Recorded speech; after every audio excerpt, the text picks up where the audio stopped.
Hey home bakers. Traditionally and certainly professionally, a couche cloth is a big heavy linen cloth sold by the metre that you use to separate and support baguettes and other freestanding breads as they prove up before you bake them. But for me, at home, I just dust a Bake with Jack cloth with flour. Roll that theme tune.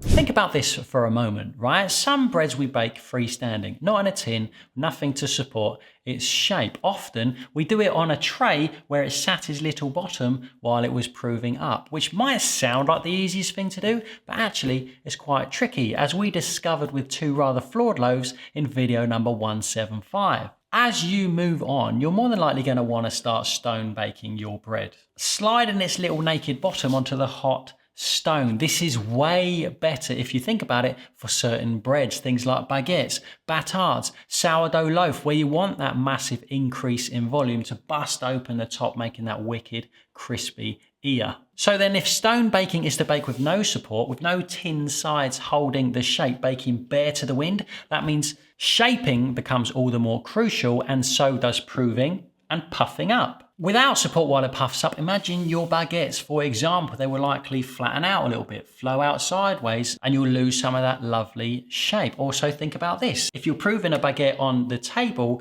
it's going to be breathing, huffing and puffing, and that bit underneath where dough meets table is going to build up some moisture.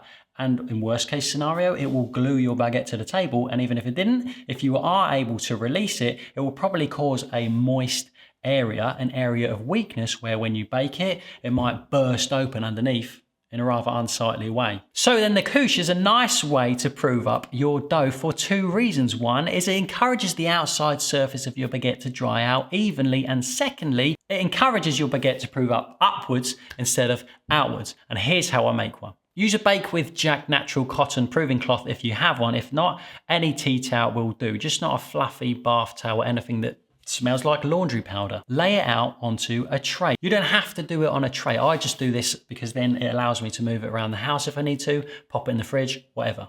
Dust your cloth well, and as you shape up your bread, place it seam side up on your now couche. Make a generous pleat before adding the next one to it. Like this, your baguettes are going to buddy up next to each other, supporting each other as they rise. Isn't that wonderful? When they are ready to bake, use the edge of a cloth to tip them out onto a peel, back the right way up again, and seam side underneath, and you're ready to score and bake. When you're done with your couche cloth, shake it out into the bin or out of the window, whatever, brush off all excess flour and just fold it up ready for next time. I like to keep my cloths separate because I don't want nothing smelling like laundry detergent, which it will. Bread dough does take those aromas out of your cloth if you're not careful. And don't feel like your couche is exclusively for baguettes. Think about anything you want to bake freestanding, things like medium-sized batards. You can even do it with ciabattas as long as you lose plenty of flour if you are stone baking your ciabattas. Once you get into big loaf territory, the principle is the same. For your sourdough loaf, for example, we need to give it support